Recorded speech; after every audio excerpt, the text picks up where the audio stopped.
RBS එක check කරන්න හැටි කියලා දෙන්නේ. එතකොට RBS චෙක් කරන්න ගියාම ළමයි අපි සාමාන්‍ය විදිහට ගත්තොත් අපි ට්‍රේ එකක මේ වගේ දේවල් ටික අරගෙන එන්නට ඕන. හරි. තියෙනවා ග්ලූකෝමීටර්. මේ ග්ලූකෝමීටර් එක. විවිධාකාරයේ ග්ලූකෝමීටර්ස් තියෙන්න පුළුවන්. දැන් මේක ඉන්ෆිනිටි එක ඊට අමතරව මේ වගේ මෙගා චෙක් කියලා තියෙන්නත් පුළුවන්. හරි. එතකොට ඒ ග්ලූකෝමීටර් එක අනුව භාවිතය වෙනස් වෙනවා. හරි. ඊට පස්සේ ග්ලූකෝමීටර් එකට ගැලපෙන ග්ලූකෝස් ස්ට්‍රිප් එක. හරි. ඉන්ෆිනිටි නම් මැෂින් එක ස්ට්‍රිප් එකත් ඉන්ෆිනිටි. මැෂින් එක මෙගා චෙක් නම් ස්ට්‍රිප් එක මෙගා චෙක්. මෙගා චෙක් වලත් අපි හිතමු සමහර වෙලාවට අංක තියෙනවා 42.57 කියලා මෙගා චෙක් වල. ඒ වගේම එතකොට ස්ට්‍රිප් එක ගන්න උනත් මොකද්ද? 42.57 කියලා ගන්න ඕන. ඒ වගේම ළමයි මේකේ expiry date එක බලන්නට ඕන. expiry date එක බලලා තමයි ගේන්නේ. එතකොට මෙන්න තියෙනවා ස්ට්‍රිප්. හරි. මෙන්න තියෙනවා ග්ලූකෝමීටර්. ඊට අමතරව අපිට ඕන ලැන්සර්ඩ් ඩිවයිස් කියලා එකක් තියෙනවා. ලැන්සර්ඩ් ඩිවයිස් එන තමයි මේකට තව කියනවා ප්‍රිකින් පෙන්. ප්‍රිකින් පෙන් කියන්නේ තේරුම මේක අපි ඇඟිල්ල ප්‍රික් කරන්න ගන්න. හිල් කරන්න ගන්න. ලැන්සර්ඩ් ඩිවයිස් කියන්නේ මේ ලැන්සර්ඩ් ඩිවයිස් එකට දාන ඩිවයිස් ඒ කියන්නේ මේ ඩිවයිස් එකට තමයි මෙන්න මේ ලැන්සර්ඩ් කියන එක දාන්නේ. මේකට කියන්නේ ලැන්සර්ඩ් කියලා. මේ තියෙන ලැන්සර්ඩ්. මේක දාන්නේ මේ ඩිවයිස් එකට. ඒක තමයි මේක ලැන්සර්ඩ් ඩිවයිස් වෙලා තියෙන්නේ. ඒකත් ළමයි එක එක ලැන්සර්ඩ් ඩිවයිසස් තියෙනවා. ආන්නේ ඩිවයිස් එකට ගැලපෙන විදියට අපි ගැලපෙන විදියට ලැන්සර්ඩ් එක යූස් කරන්න ඕන. හරි? හරි. ඊට පස්සේ ඒ ටික අපිට මේ විදියට ගීටර් එකක තියාගන්න පුළුවන්. ඊට අමතරව ග්ලව්ස් ඕන. ඔයාගේ ආරක්ෂාවට. සැනිටයිසර් ඕන.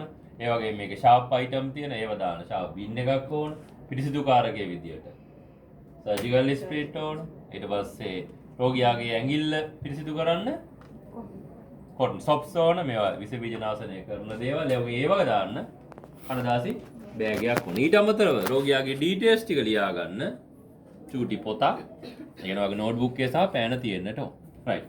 ඔන්න අපි ඉස්සර වෙලාම රෝගියා ළඟට ගිහිල්ලා දැන් මේක ඉන්සුලින් විදින කලින් කරන්නේ. අපි එදා කරපු ඉන්සුලින් විදින ප්‍රොසීඩිය එක පටන් ගන්න කලින් මම එදා ගිහලා අත අල්ලලා බැලුවානේ. අත අල්ලලා බලන තැනින් තමයි මේක මේ කියන්නේ. එතකොට සාමාන්‍ය අවස්ථාවකදී අපි RBS චෙක් කරනවා. ඒ අවස්ථාවේදී ඉස්සෙල්ලාම රෝගියා ළඟට යනවා මේ උපකරණ ටිකත් අරගෙන. ගිහිල්ලා රයිට් රෝගියාත් එක්ක කතා කරනවා. හෙලෝ කොහමද? හෙලෝ කියලා කියන්නේ. හෙලෝ.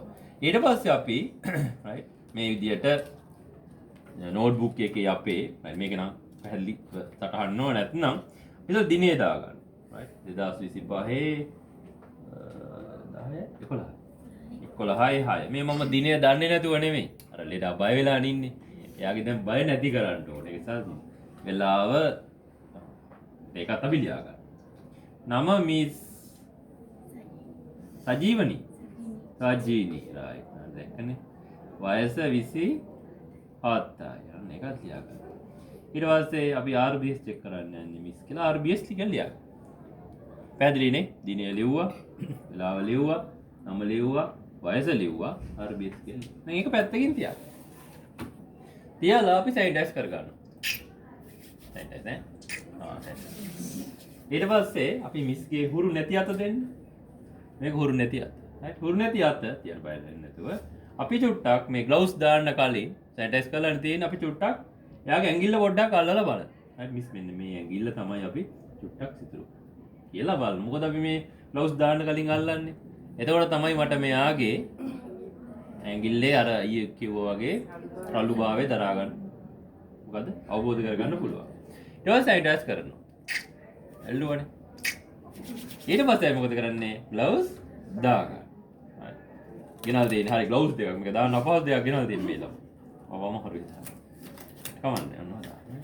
මේ අවස්ථාවේ දානවා. එහෙම දෙකක් දාන්න. ඉරිය. ඔව් එහෙම ඉරෙන්න පුළුවන්. එහෙම ඉරෙන්න පුළුවන් ඒකයි මම අර මේක මේ කවුරු හරි දාපු දෙකක් ඒකයි පොඩ්ඩක් මේ අලුත් එකක් නේ. ග්ලව්ස් දාන ටෙක්නික් එකක් තියෙන එක වෙනම වෙලාවක අපි කියලා දෙන්නම්. මේක මේ වෙලාවත් එක්ක අරම ග්ලව්ස් දාගන්න. දාගෙන ඉවර වෙලා ළමයි දැන් අත පරීක්ෂා කරලා බැලුවානේ. අපි ඊට පස්සේ අත පිරිසිදු කරන්න ඕන. මොකද කරන්නේ? සර්ජිකල් ස්ප්‍රීට් ටිකක් පුළුන් වලට දාගන්න. ඒ දානකොට ළමයි ඒව ටච් කරන්නේ. මිරිකලයි සර්ජිකල් ස්ප්‍රීට් දාන්න. මේක මිරිකුවම ඉහළ. දෙක තුනකට දාගන්න. ඊට පස්සේ කෑල්ලක් ගන්න. අරගෙන ඒ ඇඟිල්ල අපි රවුමට ක්ලීන් කරනවා.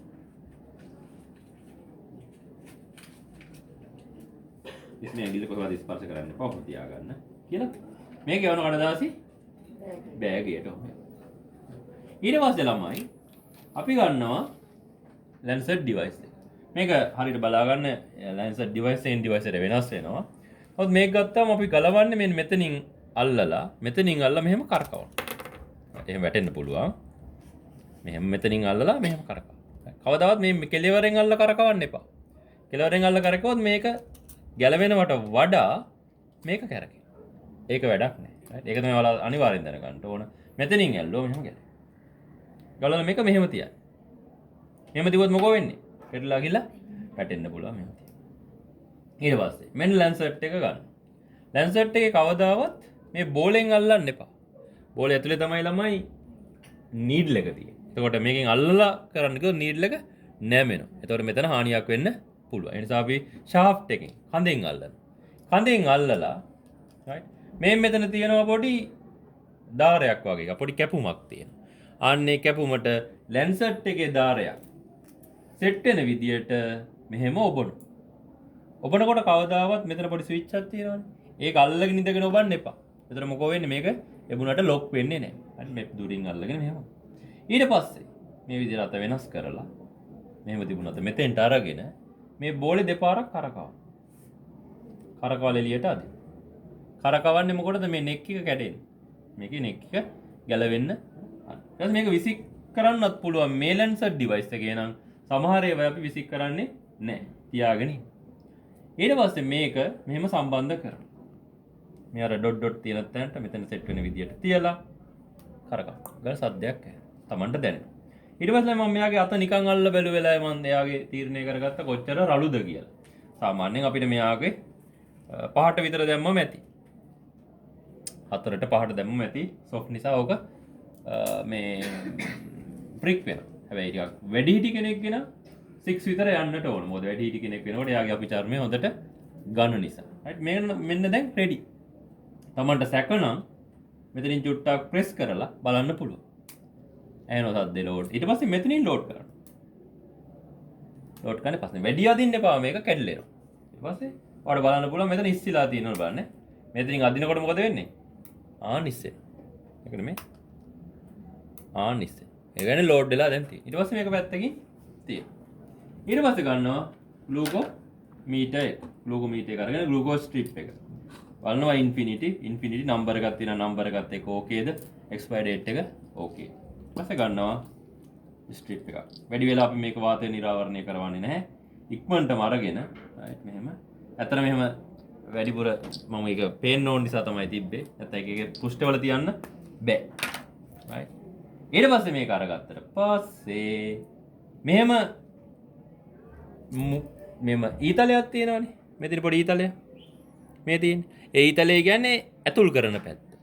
මෙතන පොඩි ඇලියක් වගේ තියෙනවා. මෙතනට තමයි රුධිර බිඳුව දාන්නේ. ඒක උඩට තියාගෙන කවදාවත් එතනින් අල්ලන්න එපා.